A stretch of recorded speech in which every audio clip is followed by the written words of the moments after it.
Hey, friends. I really love Jacobin magazine. It was my favorite political magazine for many years before they hired me as a columnist. And since then, I have joked to a lot of people that if I get hit by a truck tomorrow, I want them to make sure that my tombstone includes the phrase "was on the masthead at Jacobin." Inevitably, though, in any magazine with a bunch of different editors publishing a bunch of different writers, you're going to get stuff I disagree with. It's obviously dedicated to a general democratic socialist kind of political project. So there's a certain range that the views that are published there are going to fall within, right? Just the same way that like Reason magazine is going to fall, publish things that fall within a libertarian range, or the National Review is going to publish things that fall within a conservative range. But, within that democratic socialist range, there's all kinds of room for disagreement on politics and philosophy and interpretation of history, on all kinds of things. All right. Probably there isn't a single person who works for Jacobin who's never read an article there that they strongly disagreed with, or maybe even made them cringe a little. It's the nature of the beast.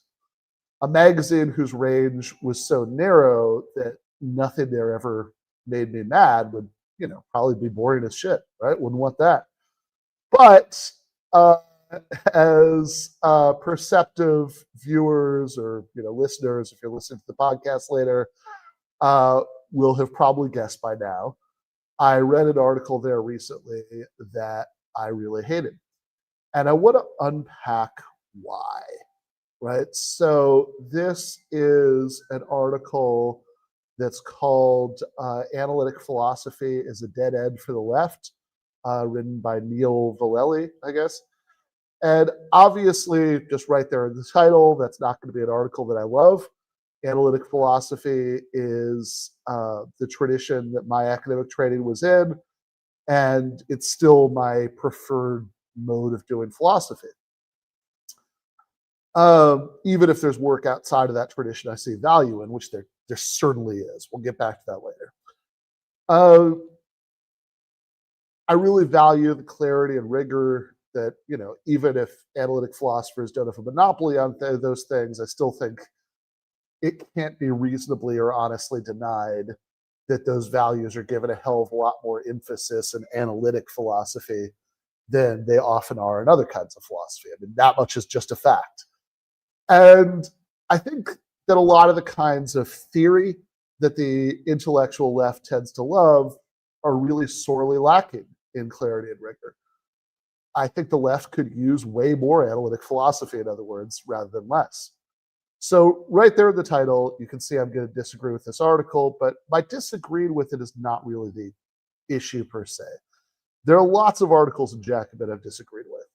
The problem with this one is that it's a both guns blazing assault on analytic philosophy by someone who, I'm just going to be blunt and unkind here, pretty obviously doesn't know a lot about analytic philosophy.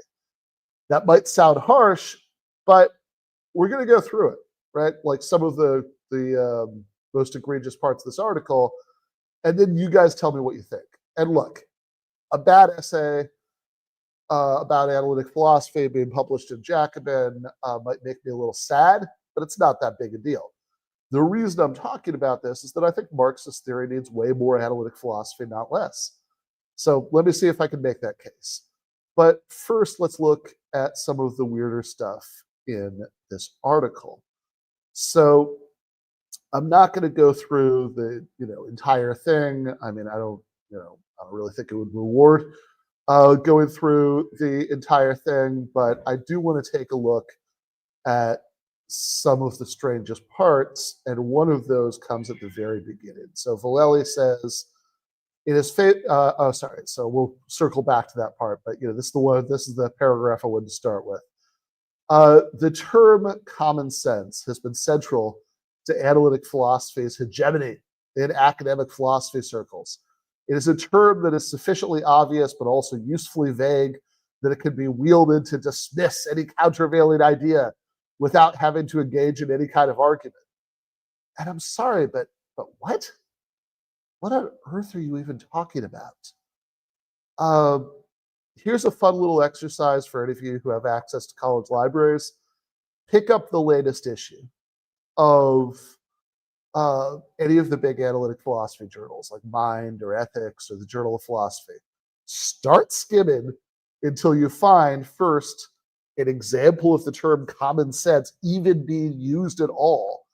And second, see if that example even remotely fits the description of being wielded to dismiss any countervailing idea without having to engage in any kind of argument. And my God, let's really slow down on that phrase. Let's look at that again. Wielded to dismiss any countervailing idea without having to engage in any kind of argument. Honestly, as a description of analytic philosophy, this kind of reminds me of the 2014 Christian apologetics movie / Newsboys vehicle, God's Not Dead. At the beginning of the movie, if you've never seen it, the evil atheist philosophy professor demands that everybody in the class write the phrase "God is dead" on a piece of paper. Once everyone's done that, he says we can skip the bother of having to prove the non-existence of God and just move on. Now, in real life, I seriously doubt that you could get away with this at the University of Havana, never mind any college or university in the United States. But of course, in the movie, this professor does this every semester without the administration objecting, and everyone just writes it down. Even the hijab-wearing Muslim girl writes it down. There's just the one heroic Christian student who refuses, like Maureen Todd punching out the libtard professor in the old chain letters, right? So that's all pretty silly. But as someone who went to grad school of philosophy and spent a decade teaching philosophy full-time and still teaches some philosophy classes as an adjunct even now and knows a bunch of philosophy professors, the bigger, more basic thing that's unrealistic about God's Not Dead that always got me was that the evil atheist philosophy professor somehow didn't want to talk about the arguments. Because, like, if there's one thing philosophy professors hate, it's going over arguments and counter arguments and objections and responses to the objections and all that, right? It's just our least favorite thing. And this line in the Jacobin article that got highlighted here, that this is a God's Not Dead level description of analytic philosophy. Analytic philosophers don't like arguments. They want to be able to dismiss countervailing views without arguments? What? Also, last I checked, analytic philosophers routinely argue for all kinds of positions that wildly go against what anybody would think of as common sense. And some of them seem to revel in doing so. I think too much, right? To an extent I find a bit silly. See, for example, the revival in recent years of a position called panpsychism, which says that mind or consciousness is a sort of fundamental feature or building block of reality. So there's some sense in which even subatomic particles are conscious or proto-conscious or something. It gets confusing. Now, I don't find this view compelling at all. And the most common arguments for it, seem really unconvincing to me.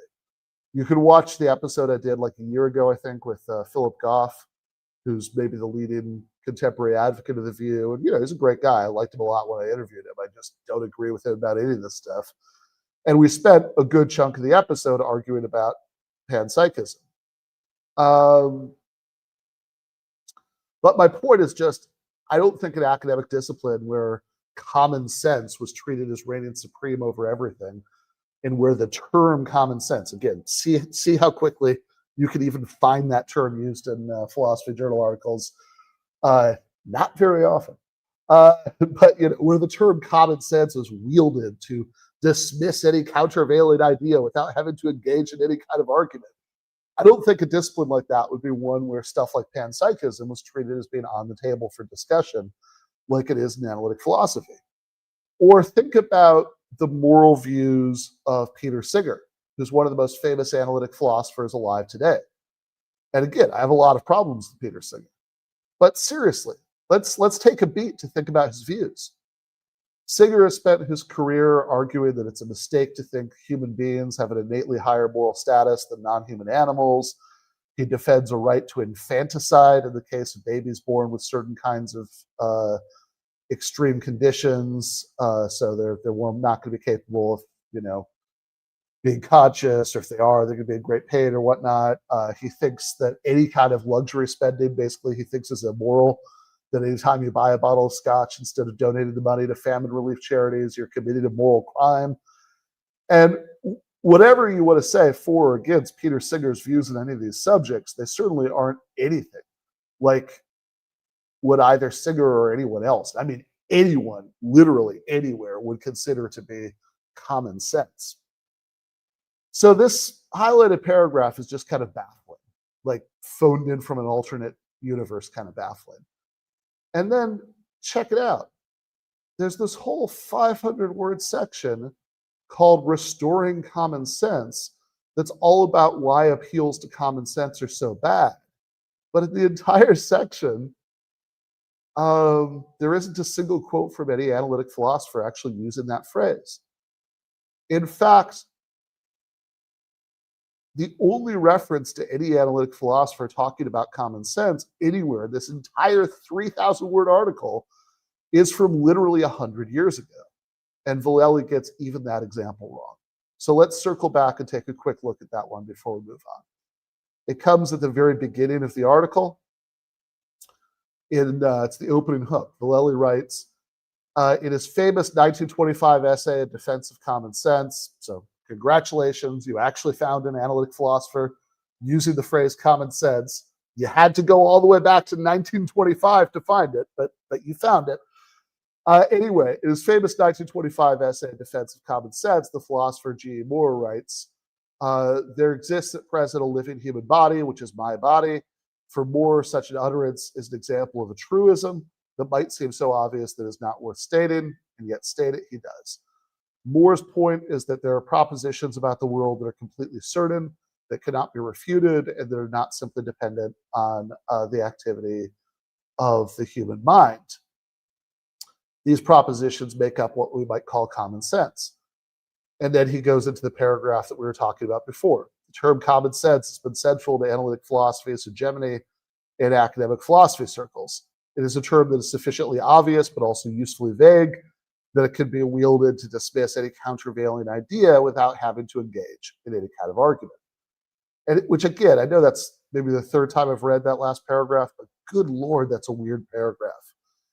Anyway, it is true that G.E. Moore in 1925 wrote an essay called In Defense of Common Sense, where he talks about propositions like the one that affirms the existence of his own body. And he says we can be pretty damn sure those propositions are true. But even as a description of that single G.E. Moore essay from 1925, the idea that the term common sense was being wielded to dismiss any countervailing idea without having to engage in any kind of argument, it's just not even close to being an accurate summary. The first clue that it's not an accurate summary of what G.E. Moore was doing is that he wrote a whole essay devoted to nothing but arguing this was a reasonable thing for him to believe. In fact, multiple essays. What I'm going to say here is going to I mean, it's going to describe the basic move that he makes argumentatively in that essay, but I'm going to be drawing like the particular example from another essay that Moore wrote 14 years later called Proof of an External World, because he's making the same basic points, but the way he puts it in Proof of the External World is just a more vivid and fun way of illustrating his point.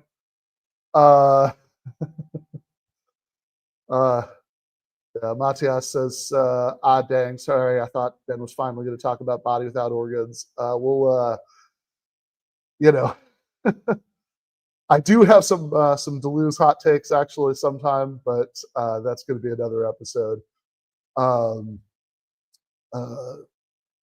Philippe Bird says, big fan of Ben Burgis. Thank you for that. Philippe, uncertain about analytic philosophy. Well, let me see if I can convince you that it's got some stuff going for it. So my basic Deleuze hot take, by the way, is that Deleuze is Carnap for people who like their philosophy a bit more obscure, but that the sort of core metaphilosophical claims are remarkably similar. But anyway, like I said, if you don't know what I'm talking about, don't worry about it. That's neither here nor there for today. In any case, in both of these essays, G. Moore is trying to respond to skepticism about the external world, right? So we all take it for granted that not only do our own minds exist, but so does a world outside of our minds, full of physical objects, dogs, cats, chairs, tables, stars, planets, other people with their own minds, and so on. And that, at least outside of, events like dreams and hallucinations, at least most of the time, most of the information we get from our senses connects up to that external world, right? Or so we think. Well, the skeptic questions those assumptions and says, well, for all we know, none of that is true. Huh? Maybe I'm plugged into the matrix. Maybe I'm having a really vivid dream about doing a podcast episode about this Jacobin article, but even the Jacobin article doesn't exist, and I'm certainly not doing a podcast about it, and I just dreamed the whole thing up. Maybe I'm a disembodied brain in a vat being subject to complex electrochemical simulation to give me the illusion that I have a body and I'm interacting with the world around me. Maybe I'm a non-physical soul being fed a whole elaborate false reality by an evil demon, and there never even was such a thing as an external world, etc., etc., etc. And by the way, I'm 100% sure that some people watching this right now or listen to it later who don't like analytic philosophy are smirking a little at the thought that analytic philosophers would be so silly as to take shit like this seriously. But remember, that's exactly the opposite of Vallelly's critique in this article. His point is that analytic philosophers are smug and don't take strange possibilities seriously enough. They just arrogantly dismiss them as not being common sense. Oh, well, we certainly couldn't, Shadi. So Shadi asks, how can we organize politically if that's the case? We could not. In any case, like I said, I just don't think it's an accurate summary of what even G. Moore is doing in this essay from 1925 or the follow-up essay I mentioned from 1939. Here's what's actually going on in those essays. So the skeptic says we don't really know any of those things that we think we know. Here's the skeptic's argument that we don't know any of that stuff, right? That we don't know, for example, in the case that's quoted in that first paragraph, we don't know, for example, that there's at least one living human body, which is my body. So here's the skeptic's argument. Premise one, if we know that this is definitely true, we also know, right? So if we know that stuff like my body exists is definitely true, then we'd also know that it's definitely true that the external world exists. Premise two, we can't know for sure that the external world exists because there's no way to rule out these weird skeptical scenarios. Conclusion, we can't know that things like my body exists is definitely true after all. And Moore's key move is to grant that the skeptic's first premise is true, that it's a package deal. There is no way to know for sure that my body exists, for example, unless we also know for sure that the external world exists, because logically, the first thing can't be true without the second thing being true. Moore grants that, but he denies the second premise. And so he denies the premise that we can't rule out these skeptical possibilities, that we can't be sure the external world exists. So here's how to think about what he's doing. The skeptics argument is an example of an argument form called modus tollens, which is one of the first argument forms you learn in a logic class that says, if A, then B, but not B, therefore not A. Now, this is a valid argument form, right? So in this case, it's if we know, that my body exists, for example, then we know that the external world exists, but we don't know the external world exists because we can't rule out these skeptical scenarios. Therefore, we don't actually know that my body exists and all that. Now, modus tollens is a valid argument form. The conclusion follows for the premises. But there's another valid argument form called modus ponens, which goes like this. If A is true, then B is true. A is true, so B is true. And so Moore says, yeah, look, the first premise of the skeptics argument is true. If we know stuff like my body exists, then we know there's an external world. So we have to decide, is it a more reasonable thing to say that we do know my body exists or that we don't know that the external world exists, right? And he makes a big argument that option one makes more sense. So instead of doing modus tollens, saying that since we don't know that there's an external world because we can't rule out the skeptical scenarios, we can't know, for example, that my body exists. Moore says we should just do modus ponens, that since we clearly do know my body exists, we must know that the external world exists. And these skeptical scenarios can be ruled out after all. Right? We can rule them out on the basis of the fact that I know that my body exists, for example. So the really fun example of this, the kind of the most vivid and memorable example comes from that 1939 paper, Proof of an External World, where Moore says, hey, here's my argument for the existence of the external world.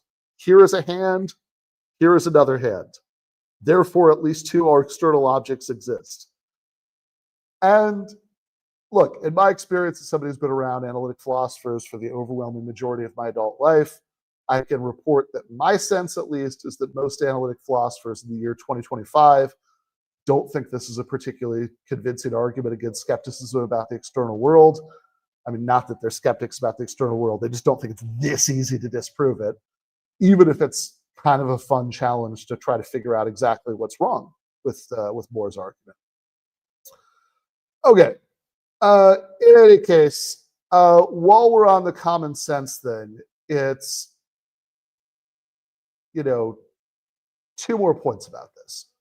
First, even if you're just describing this one argument from 1925 as G. Moore wielding the term common sense to avoid having to give an argument, I think you've missed the point. That's not what Moore is doing, even in that article in 1925. And it certainly isn't what any analytic philosopher is doing 100 years later. I mean, what are you talking about? And secondly, right, I think it's pretty funny that in the very same article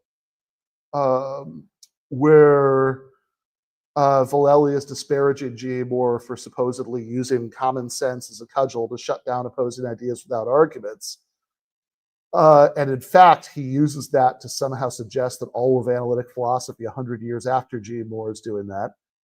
He also says this, right?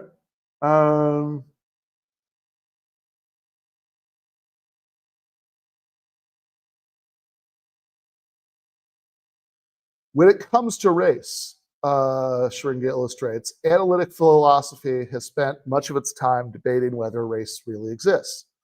The philosopher Kwame Anthony Appiah, for example, concludes the truth is that there are no races. There is nothing in the world that could do all that we ask race to do for us. In other words, Appiah is saying the more we look at the concept of race, the more it turns out to just sort of be incoherent. It's not that we have a bad definition of race and we need a better definition, but no definition will sort of be satisfying and make the incoherence go away. So Vallelly goes on, while discussions of race have now finally entered analytic circles, they have mainly done so to abstract race away from its social reality. As Schuringa notes, it does not require special philosophical tools to discover that race is a social construct and that race is real. And wait,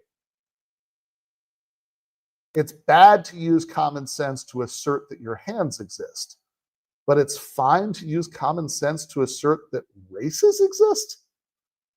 Now, you know, my own position, for whatever it's worth, is that I think Appiah is totally correct here. Racism exists. Racialized oppression and inequality certainly exist. And Appiah wouldn't deny any of that. But you no more need to say that races exist, to say that racism exists or that racial inequality exists, than you need to say that witchcraft really exists, to say that people were really burned as witches. I'm with Walter Ben Michaels, who says that, you know, race isn't even a social construct, it's just bullshit. But that's neither here nor there for the main point today, and that's probably enough on the common sense point. I just find it kind of amazing to say that on the one hand, analytic philosophers are horrible because they dismiss things on the basis of common sense, which isn't even true, and his one example isn't even a real example. And on the other hand, just blatantly use appeals to common sense to shut down any discussion about the ontology of race and to say, no, races are definitely real in the social constructivist way. So moving on, I want to go to the section that comes right after the common sense one, right? Which is called The Making of Analytic Philosophy, because this is where things get really weird. So Vallelly describes a group of early analytic philosophers called the Vienna Circle, since that's where they all were before, you know, the rise of Hitler meant, you know, some of them, like Morris Schlick, died and others were driven into exile. I remember Brian Leiter having a good line many years ago about how the two people who did the most to improve the academic quality of American philosophy departments were Adolf Hitler and Margaret Thatcher. So, you know, Hitler through fascist terror and, you know, driving people out of the country, and Thatcher just by slashing university budgets. You know, and in both cases, they got so many philosophers to pick up and move that it did wonders for the academic quality of American departments. Of course, some philosophers like Heidegger were more than happy to stay, but that's a subject for another time. Anyway, Vallelly writes,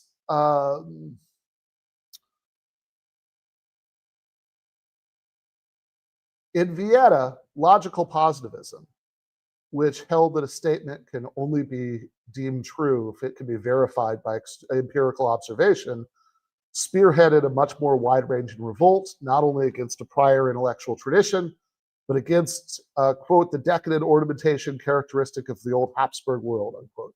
The philosophers of the Vienna Circle, such as Hans Hahn, Philipp Frank, Moritz Schlick, and Otto Neurath, were restoring the Austrian liberal tradition in a city which had been given the adjective red, right? The red Vienna years from the social democrats, you know, running the city and, you know, doing all this municipal socialism there.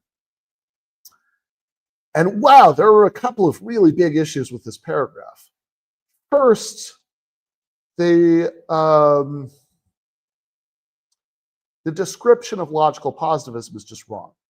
That's not the most important problem with the paragraph even, but it is worth pausing to correct it. Logical positivism says that the meaning of any sentence is its method of verification. In other words, what a sentence means is the same question as how we know whether or not that sentence is true.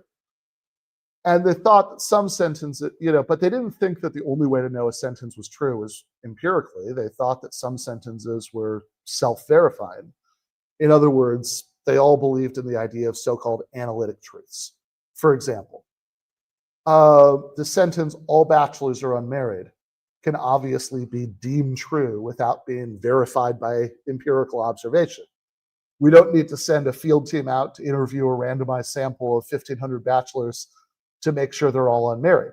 it logically follows from the meanings of the words. But yeah, they did think that synthetic truths, in other words, substantive claims about how the world is, that we can't figure out just by reasoning about the meanings of the words, they thought synthetic truths had to be verified empirically. That much is true. But the big interesting claim that the logical positivists were making was not that we can only deem something true if we can verify it some way or another, whether a priori or using empirical evidence. I mean, everyone everywhere thinks that. I mean, look, you can only decide that something's true if you have some sort of reason to believe it, right? That's not a controversial claim. The interesting claim isn't even that synthetic truths can only be verified empirically. That's just empiricism, which predates the logical positivists by hundreds of years. Big, important school of philosophical thought for a long time since then, right? People fighting with the rationalists back in like the 17th and 18th centuries. The big interesting claim was that if a statement can't be either confirmed or refuted empirically, in other words, if we don't know which evidence would confirm it or deny it, and we also can't figure out whether it's true by reasoning about the meanings of the words, so it's not an analytic truth, it's not an analytic falsehood, we can't verify it, we can't refute it, then they thought such sentences were just meaningless. Right? Not unknowable, but just, there just is nothing there to know. So, for example, the logical positivists, or definitely at least some of them, embraced a view about the philosophy of religion called igtheism. Right? What is igtheism? Well, if you ask, does God exist? The atheist says no. The agnostic says, I'm not sure. But the igtheist says, I don't understand the question. I don't know what that means. What do you mean, does God exist? It's just noise, right? It's like the way the kids hear the adults on Charlie Brown, So that's a fun view. It's also one that has very few defenders in contemporary analytic philosophy, because logical positivism was rejected by most analytic philosophers a very long time ago. But like I said, the fact that the description of logical positivism is completely wrong isn't even the biggest thing that's wrong with this paragraph. In fact, not even close. The biggest thing that's wrong with this paragraph is the part where he says that the Vienna Circle were restoring the Austrian liberal tradition in a city that had been given the adjective red? What? That sure makes it sound like they were just liberals, like in the sense of liberals as opposed to radicals or socialists. But that's insane. These guys were socialists. In fact, one of the people on his list, the philosophers who just listed off earlier in the sentence I've highlighted there, Otto von Neurath was the Minister of Economic Planning for the short-lived Bavarian Soviet Republic, right? When there was this like wave of abortive revolutions in Europe after the Russian Revolution in 1917, there was a socialist republic in the Bavaria region of Germany for a minute, and Otto von Neurath was actually their economic planning minister, right? So what are you talking about? Probably the most important philosopher in the whole group, Carnap, was also a big socialist. A bunch of the others were too. One or two cases they lost their lives for it. By the way, while we're at it, probably the single most important analytic philosopher of the 20th century, Bertrand Russell, was a committed socialist. Not a Marxist, but certainly a socialist, and a fiercely committed anti-war campaigner. He was a huge inspiration for Noam Chomsky's political activism. And in fact, Bertrand Russell ended his life, during a few years before he died, one of the last big things he did was co-chair an international tribunal of intellectuals on America's war crimes in Vietnam with John Paul Sartre. Look it up, right? The Russell Sartre Tribunal. So going back to the Vienna Circle, to be fair, in a weird way, Vallelly sort of backtracks and contradicts himself at the beginning of the next paragraph. Where he says philosophy and radical politics were intertwined in Vienna, especially the work of Neurath. And there's a hyperlink to a Jacobin article by Gareth Dale about Neurath socialism. And it's so hard for me to fit that sentence together with the sentence that came just before it that I almost wonder if this was stuck in by whoever edited this as some sort of awkward compromise. Like, oh, I think we should acknowledge Neurath socialism here. There was actually a whole Jacobin article about it without quite realizing that the sentence before seemed to be saying the opposite.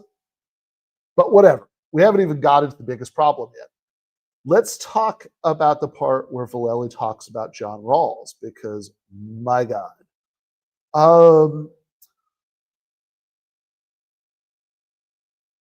Vallelly writes, like many analytic philosophers, Rawls also constructed liberalism as the political common sense, especially after this common sense had come to be radically questioned in the United States by the civil rights movement and the mobilization against the war in Vietnam.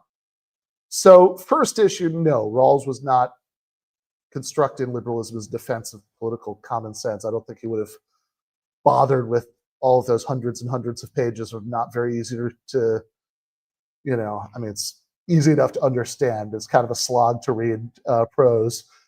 If he just thought, oh, this is just obviously common sense, I could dismiss any countervailing ideas. So no, Rawls was not doing that.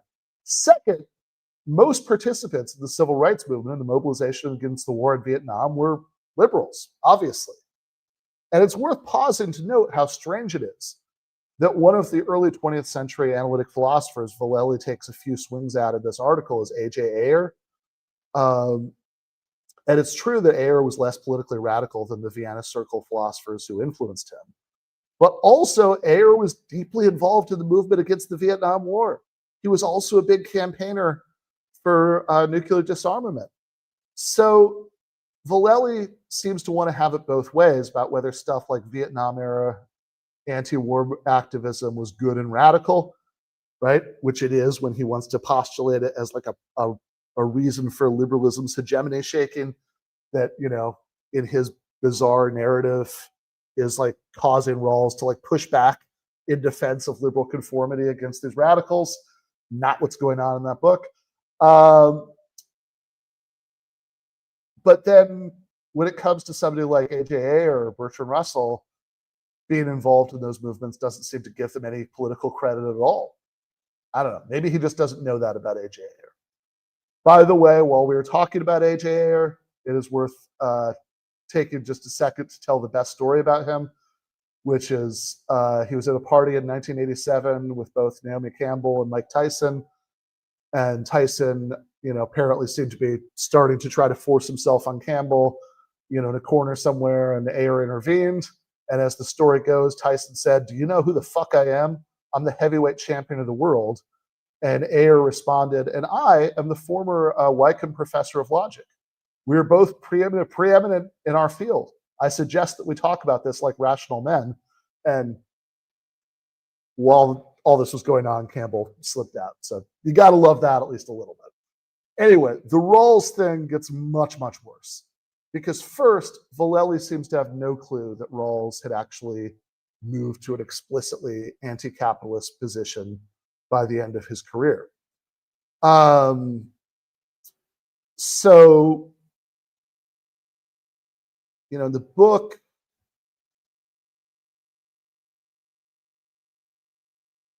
that Vallelly is talking about, right, which is, just called A Theory of Justice in 1971, Rawls left the question of whether socialism or some reformed version of capitalism would better match his standards of justice. He just left that as an open question. Basically, Rawls's view in 1971 was, look, to settle this, we need empirical information about how the two systems do in practice in meeting this requirement, meeting these requirements of justice. That's not my department. My job as a moral philosopher is just to figure out what the moral requirements are. But then at the very end of his life, in a book called Justice is Fairness, A Restatement, Rawls got off the fence a little and said, actually, even if we regulate the hell out of capitalism and attach a huge welfare state to it, it's still always going to be unjust, right? To have this society that's divided into a class of workers and a class of capitalists. And he hedged his bets a little even there, but he made it clear that capitalism wasn't a defensible option. He said that the defensible options would either be a democratic form of socialism that respected sort of liberal individual rights, or else what he called a property-owning democracy. And that second option is a little vague, but the idea seems to be that we'd somehow spread around the ownership of the means of production so widely through the population that society wouldn't be divided into a class of workers and a class of capitalists anymore, but instead we just have a society of like really, really small scale ownership.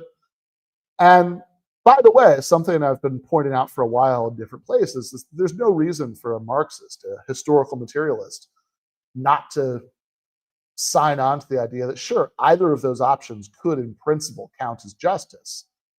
But what the Marxist point would be that the second option, property-owning democracy, is no longer realistically on the historical agenda in a high-tech modern economy. Right? Like, just too many of the tasks involve lots of different people working together collectively. So either they're going to, work together collectively and as free and equal people who are all collectively owning the means of production together, or they're going to work together collectively as employees of capitalists. But those are our options. So, at this point in history, the historical materialist point would be the realistic choices have narrowed down to sticking with capitalism with all its class divisions for as long as that can last, or progressing to some form of collective ownership. Anyway, Vallelly doesn't seem to know that what Rawls concluded about capitalism at the end of his life. I guess he would wreck the story he was trying to tell if he acknowledged that the most influential political philosopher in the analytic tradition ended his life rejecting capitalism. But that's very far from the worst part of his description of Rawls. Here's the worst part. He says Rawls theorized a liberalism that could internalize its own critique. And God, you did not need to write like that, but Rawls theorized a liberalism that could internalize its own critique through the theoretical adoption of an original position in which the principles of liberty and equality could be decided behind the veil of ignorance. Prepare yourself for this description of the veil of ignorance. This was a mythical space of pure rationality where there would be no biases and people could make decisions in the interests of everyone rather than the naked self-interest. Let me say that again. People could make decisions in the interests of everyone rather than naked self-interest. And good Lord, this could not be more wrong. The idea, right, the whole idea of the veil of ignorance is that a just society is one whose basic institutions would be signed off on by people if they were pursuing their self-interest, right? They were trying to get the best deal for themselves, but they didn't know who they were going to be in the society they were designing, right? They didn't know if they were going to be male or female, for example, black or white, born into a rich family or a poor one, possessed of the innate talents that make it easier for some poor kids to climb the class ladder or not, and so on and so on and so on. And the whole idea is that agents of the original position would be motivated by self-interest and nothing but self-interest.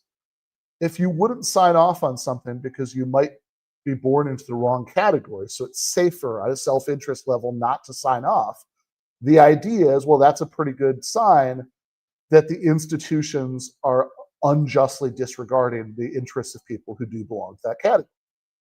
So if you don't think that agents behind the veil of ignorance are motivated by naked self-interest, you just don't get the basic idea of the thought experiment at all.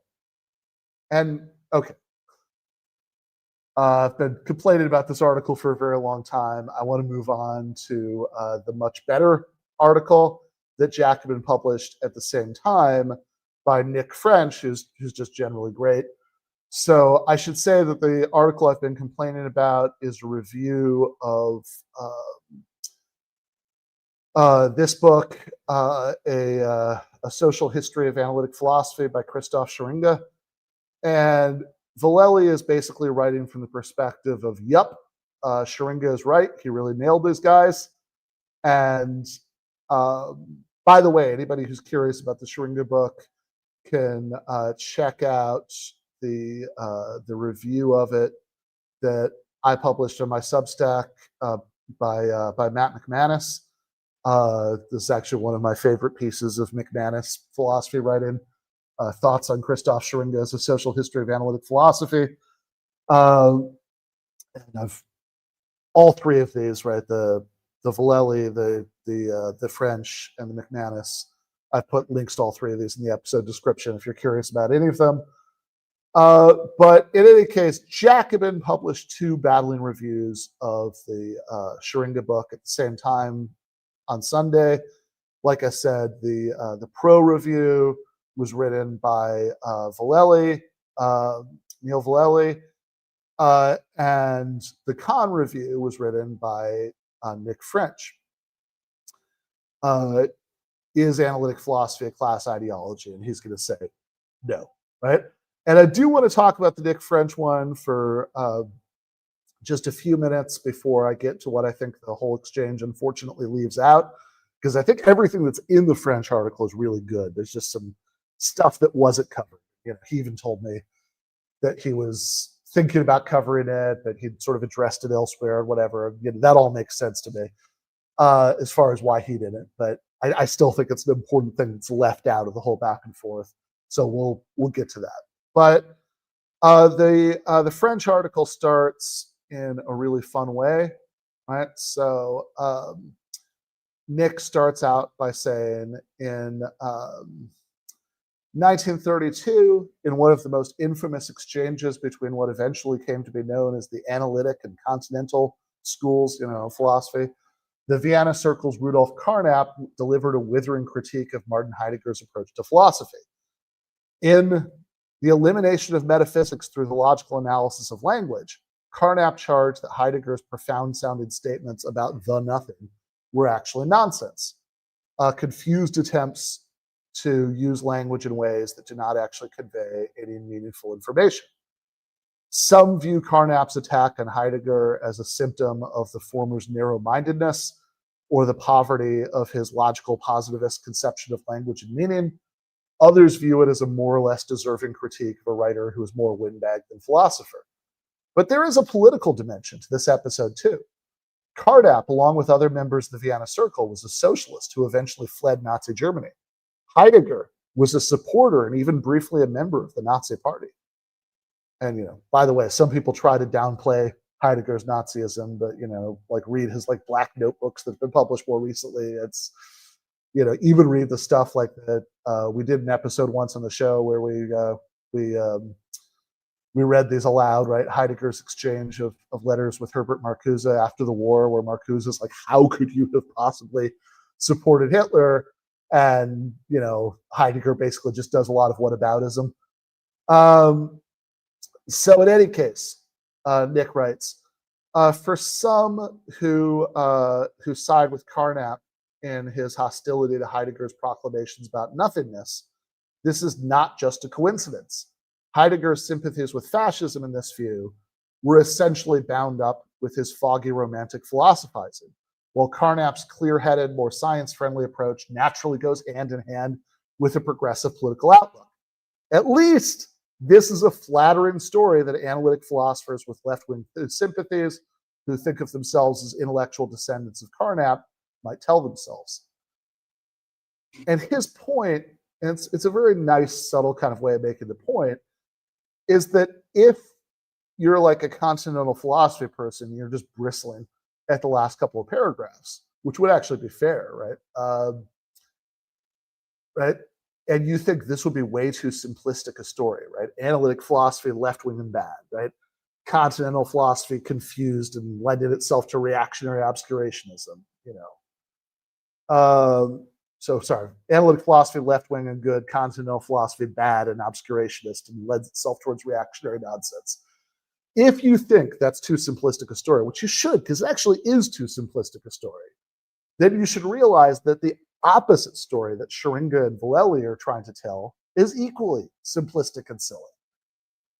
And I won't go through most of Nick's article, but I think he does a really excellent job of disemboweling Schuringa's narrative at a bunch of key points. It's good stuff, and you should read it. Again, I've included links to all three of the reviews of Schuringa in the description for this episode.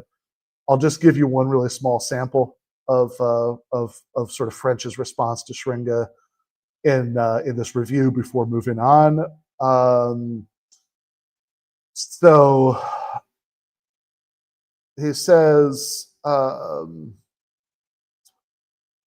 this reading of history, right, the one in the Schuringa book, McCarthyism helped push more radical and especially Marxist thinkers out of the discipline, while the RAND Corporation, a research institute closely connected to the U.S. military, briefly funded the work of academic philosophers like Quine and Davidson on the market capitalism-friendly subjects of game and rational choice theory. And in a section called An Analytical Mess, where he goes through all the problems with the story and all the things that don't fit. He says this, right? It is true that McCarthyism pushed radical voices out of philosophy, along with many other academic disciplines, and indeed out of much of public life in general.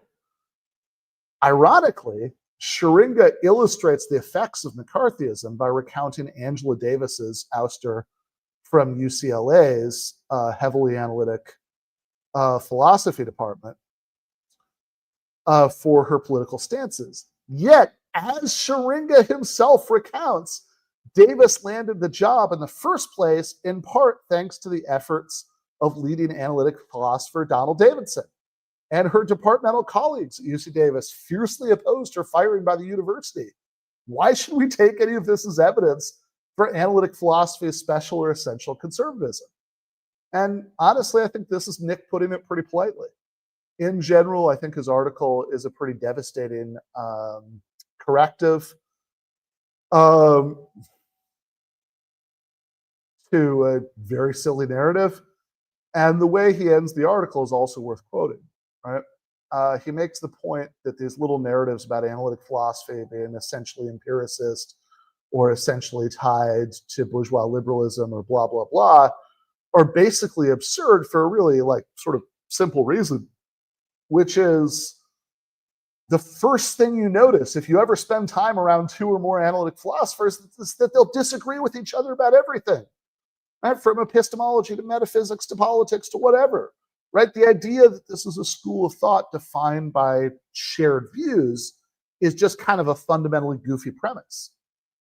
Right? Analytic philosophy isn't like a school of thought defined by views that the analytic philosophers all have in common. It's a general way of doing philosophy. And it's not a precise term. There are fuzzy boundaries between analytic philosophy and other kinds of philosophy. That's all true. But I think in his final paragraphs, Nick does a good job of laying out just what it is that makes analytic philosophy relatively distinctive. Right? He says, to my mind, what unifies analytic philosophy is not a devotion to upholding capitalism, reinforcing version of Humean metaphysics or epistemology. That's Schuringa's very strange story, but rather a loose set of preoccupations, conceptual and historical points, and yes, a certain argumentative aesthetic.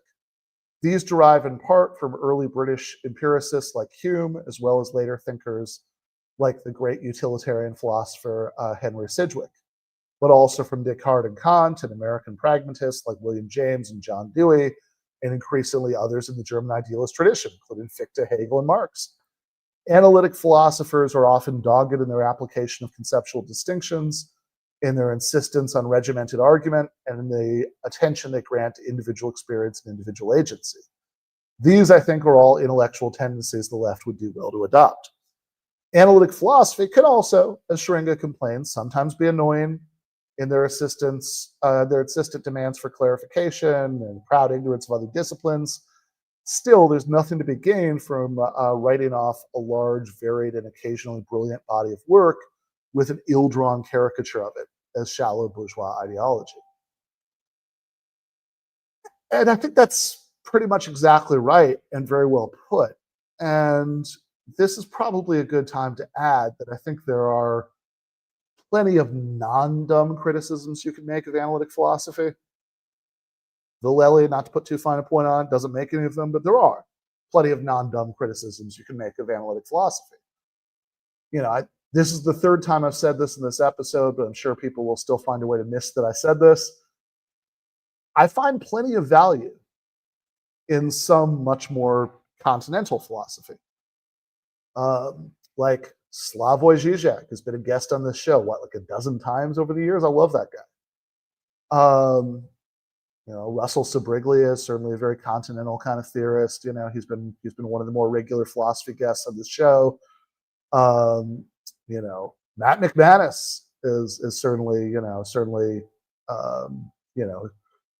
has much more of those influences than I do, and he's the most common philosophy guest on this show. We've done episodes of GTAA devoted to talking about Heidegger and Sartre and Hegel. And in all cases, the point of those episodes was to try to have guests on who could thoughtfully explore those thinkers and certainly not just dismiss them because they weren't common sense or whatever. My view is that while analytic philosophy is certainly my preferred way of doing philosophy, it's my preferred mode, and I like the sort of advantages that mode has are the ones that are most significant to me. I can acknowledge that there are advantages and disadvantages to both traditions. The disadvantage to a lot, not all, but a lot of more continental stuff is that it can be easy to disguise sloppiness through obscurity. And oftentimes when you've spent a long time trying to figure out what some obscure thinker is saying in his 500-page book, the sunk cost fallacy kicks in, right? And you think, well, this has to be worth my effort. And so you end up giving their ideas way more credence than they deserve. With analytic philosophy, you're less likely to have those problems because with analytic philosophy, the logical bones of the argument are on the outside. There's a lot more signaling of these are exactly what my premises are, and this is exactly how my conclusion is supposed to follow from those premises. So again, you're less likely to have those problems, but you do sometimes have a different set of problems. Oftentimes, analytic philosophers spend, Shani says, Musk was right. I'm way less productive when working remote like this morning. So yeah, look, oftentimes, like I think it would be fair to say that a lot of times analytic philosophers spend a lot of time going down very long rabbit holes that never really go anywhere and aren't really worth anyone's time because they're slicing issues up so finely that they end up wasting a lot of energy on things that don't really matter. And I think some of that, it would be fair to say, comes from science envy. Like in the sciences, people publish a lot of short journal articles making very small contributions. Right? We did this one little, experiment, ran these equations, whatever, and we found, this one little thing. But those little contributions actually add up to something in the sciences.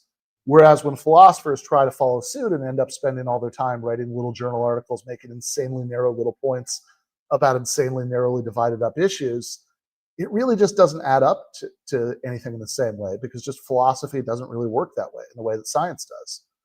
Now, this is not a reason to dismiss all of analytic philosophy, of course, any more than the sort of way that obscurity can sometimes disguise sloppiness is a reason to dismiss all of continental philosophy.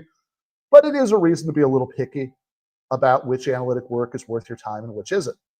But the last big thing I want to talk about today before we wrap is a particular area where I actually think the tools of analytic philosophy can make a really big, really useful contribution, which is Marxist theory. If you care about Marxism, right, you care about, theorizing, history and capitalism and all that because you care about getting your analysis right because you want to understand the world so that you can change it. I think that's an area where we desperately need a massive infusion of clarity and rigor compared to what we often get in the kind of capital T theory that a lot of contemporary leftists are into. And that brings me to the big thing that I think is missing from this whole exchange. As much as I really do love Nick French's half of that exchange, I would say so if I did it. Nick's a big kid. He could take it. But I really do love it. Which is that it bugs me a little that Jacobin published 2 articles about analytic philosophy, and neither of them even mentioned the existence of analytical Marxism. And I know that's not because of a lack of interest. Nick has written about analytical Marxism elsewhere, but it's still a big gap in the exchange. I've actually pitched an article to Jacobin trying to fill in that gap, and if they accept it, I'll say a lot more there, but I wanted to say just a little bit about it to finish up for today. So I think a lot of Marxist theory really suffers from dialectical hand-waving. Like, let's say you've got 2 events or 2 processes, A and B, and someone asks, okay, you're saying that these are linked. Are you saying that A causes B or that B causes A? And a great way of getting off the hook of having to think through and spell out exactly what your cause and effect claims are, right? Which one is causing which and exactly what the mechanism is by which it's causing it and all of that.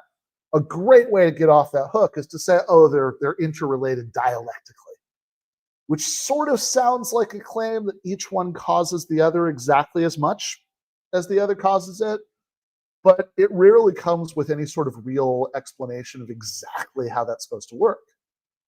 I'm not a logical positivist, right? I don't think that just because there's no way to test a claim that necessarily means that it's meaningless. But shit like this really does bring out my inner logical positivist. Damn it, clarify exactly what you mean and exactly how we're supposed to know that this is true. And the classic example of all of this, in some ways, the book that really did more than, of the better kind of Marxist theory, the kind that you get with a sort of real infusion of the values of analytic philosophy, is, you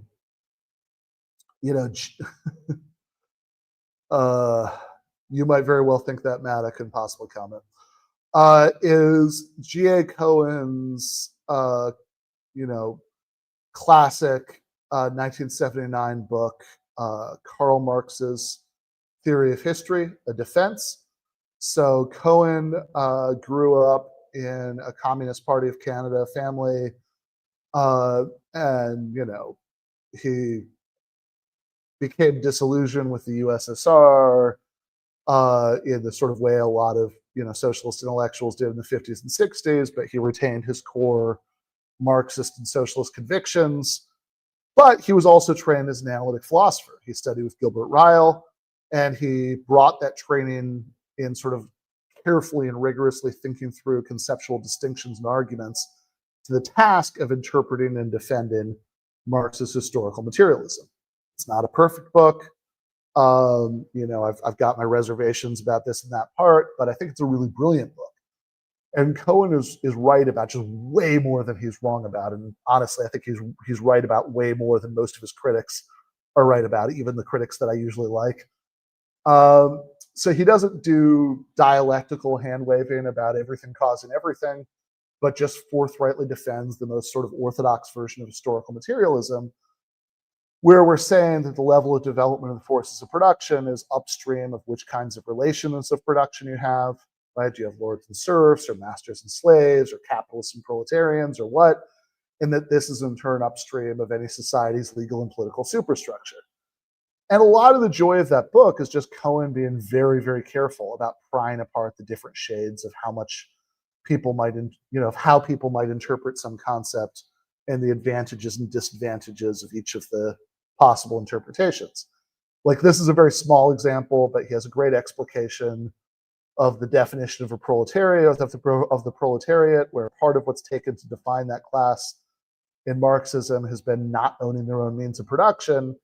And he considers some possible counterexamples, right? Some possible cases of people who seem to be proletarians but don't match that condition. So the first involves a worker at a dress factory named Schwartz who cuts cloth into patterns. He does some of this using a machine owned by his boss, a machine that Schwartz himself could not afford to buy. But the rest of it he does by using a pair of scissors he brings to the factory from home. So that's a guy who owns some of his own means of production, not that much. But the second and more serious counterexample involves Schwartz's brother-in-law, Weiss, who works at a coat factory, and his work could be completed entirely on a machine that belongs to him. And by the way, some of Cohen's own relatives in the sort of Jewish communist milieu he grew up around in Montreal, in the 40s and 50s, were garment workers. That industry was heavily Jewish back then. So Schwarz and Weiss is a little bit of Yiddish wordplay, since those are the Yiddish words for black and white. But anyway, Weiss's employer demands, as a condition of employment, that Weiss buy his own machine and bring it to the factory.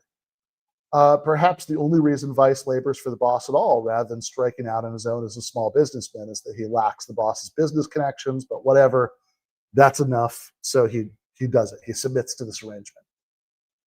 And considering these examples leads Cohen to clarify that what makes the proletarian a proletarian is not that he doesn't own any means of production, but that he doesn't own means of production that he's able to make a living from without working for a capitalist. And so again, that's a very small example of the kind of conceptual clarification he's doing in this book, although I'll say tangentially that what always strikes me the most about this passage in Karl Marx's Theory of History is the way Cohen describes Weiss's situation. It's true, Weiss writes, that workers have nothing to lose but their chain. If it's true, Cohen writes, that workers have nothing to lose but their chains, then the sewing machine that Weiss is forced to buy and maintain for himself is one of those chains. And what always hits me about that is that he wrote this book at a time when strong unions and strong welfare states felt like permanent features of advanced Western capitalist societies. But man, it sure sounds like he's describing our hellscape of Uberized, gigafied, neoliberal precarity. Anyway, that's a really small example, but I hope it gives you a little bit of a flavor of this book. And then there's a really great book that's essentially a follow-up, sort of grappling with a lot of the same questions and a lot of the questions that were raised about the debate about Cohen's book. So this one's by Eric Olin Wright, Andrew Levine, and Elliot Sober. It's called Reconstructing Marxism. And by the way, Elliot Sober was a really big deal when I was going to grad school. He'd written a popular critical thinking textbook, and he was a big philosophy of science guy, kind of a sort of fairly high-profile combatant on the right side of the mid-2000s culture wars about evolution and creationism and all that. But I had no idea that that he'd ever been interested in Marxism. And this, by the way, ties into another one of the non-dumb criticisms you can make of analytic philosophy, that analytic philosophy as I knew it, when I was a grad student, 15 to 20 years ago, was, there just wasn't a lot of political radicalism around. Right? People tended to be either apolitical or just kind of libs, and now I see a lot more political radicalism, although it's often done in a stupid way. But whatever, why should analytic philosophy be any different than continental philosophy there? But seeing Elliot Sober's name on the cover of this book was like learning that Otto von Neurath had been the economic planning minister in the Bavarian Soviet Republic. It was, it almost felt like I was getting forbidden knowledge about the history of an authoritarian regime or something. But anyway, Reconstructing Marxism is a great book. I actually, when I first moved to LA, I spent like a year doing a study group with a couple of lefty academic friends of mine who are based in LA, where we'd meet at this mezcal cocktail bar in Northeast LA once a week for like several months, while we sort of very slowly worked through this book and all the arguments in it, and I loved it. Right, that study group was like, felt like it was like the best graduate seminar I never had. Right, so there's a really nice bit in Reconstructing Marxism. I mean, it's very short, right? It's very, it's a couple paragraphs, but I think it's really good, about dialectics, for example, where they make a nice distinction between saying that there's such a thing as a distinctive dialectical method that gives Marxists some special way of finding out what's true that's different from anyone else's way of finding out what's true, right? So there's a difference between that and saying that oftentimes claims that are framed in dialectical language are sort of insightful, or there's sort of something about that way of talking that's helpful or might help you notice, important patterns or something like that, right? And so look, they reject the idea that there's something called the dialectical method that gives Marxists a distinctive way of finding out what's true about the world that non-Marxists lack. And I think they're right to reject it. I'm sorry, Marxism is not a special decoder ring that gives us special access to reality. We have to just weigh empirical evidence and think about arguments, for a priori reasoning and all that, same way everybody else has to. But dialectics talk is a suggestive idiom that really can help us notice things that we might otherwise miss. There's nothing wrong with that. We just need to translate that language into the ordinary language of causes and effects and mechanisms, so we can figure out exactly what any particular dialectical claim means and exactly how we can figure out whether it's true. So, for example, one of the main dialectical concepts is the idea of a contradiction, where we don't mean like a logical contradiction, saying two things that can't both be true, but rather we're saying sentences like the contradictions of late capitalism. And what Wright, Levine, and Sober say in Reconstructing Marxism is, well, there are a few things that Marxists sometimes mean when they use the word contradiction in this dialectical sense. Like, for example, sometimes they just mean that a system has multiple conditions for reproducing itself over time that can't all be met, or at least they're in tension with each other. It's really hard for them to all be met. That's clearly one thing Marxists sometimes mean by contradictions. Or other times we might be talking about contradictions in the sets of like, contradictions between different class interests, or et cetera. That's all fine. The claim isn't that any idea formulated in dialectics talk is like bullshit and it needs to be dismissed. That would be like a caricature of what analytical Marxism is. The claim is just that to really nail down these claims, we need to translate them into the ordinary language of causes, effects, and mechanisms. What causes what, and exactly how does it cause it? And there's also some really great stuff in Reconstructing Marxism about thinking about things like, is there a sense in which class is more like primary or basic at explaining things about capitalist society than other factors are? What do we even mean when we say that? Do social explanations have to ground out in explanations of individual behavior in order to be convincing? Or is it sometimes okay to have group level explanations that we can't really explain at the level of individual motivations? Stuff like that. It's a great book, although honestly it pisses me off that it came out so long ago and it's still kind of the state of the art for this kind of very precise way of doing Marxist theory. My view is that we need to revive analytical Marxism to the point that so much new stuff is being produced that Reconstructing Marxism becomes outdated, right? That would be the goal. But one more example of the overlap between Marxism and analytic philosophy, which is that I think it can really help when you start thinking about the overlap between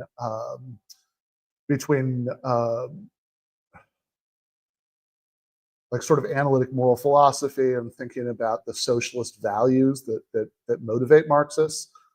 Marxism is a set of claims about history and class analysis and all that, but nobody would care if they weren't motivated by socialist values. So, and again, I think this is a place where analytical Marxism can really play a very helpful role, right? So, for example, one of the all-time best debunkings of libertarian ideas is G.A. Cohen's collection of essays, Self-Ownership, Freedom, and Equality, where he's debunking Robert Nozick's case for libertarianism. That's really great stuff. And I don't know why anyone who's committed to socialism and Marxism would want to deprive ourselves of these intellectual resources that we get from the analytical tradition.